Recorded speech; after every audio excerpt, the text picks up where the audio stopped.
Check out this super rare color brought back from China about 7 years ago by old Jared Gettle himself.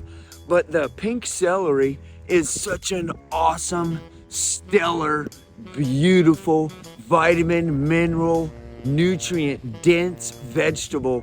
Did I mention she's rare? She's been known to be used in soups and stir fries, stews, even eaten raw with a little bit of almond butter.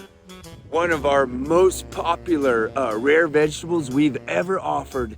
Customers just rave. Throw a little pink in your garden. You might lure in a panther to do a little nibbling. Oh, this is the celery right here. Over there in Beijing, all those tower living, highfalutin corporate cronies just nibbling on one of the rarest pink celeries on the planet. She's a beauty, folks. Pink celery here, it's best to start her early, the way you would with your peppers and tomatoes. After that, you just want to put her into a nice, moist, lush, wet, damp spot in your garden.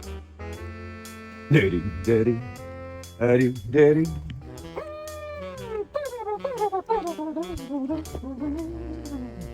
Oh, she's a pink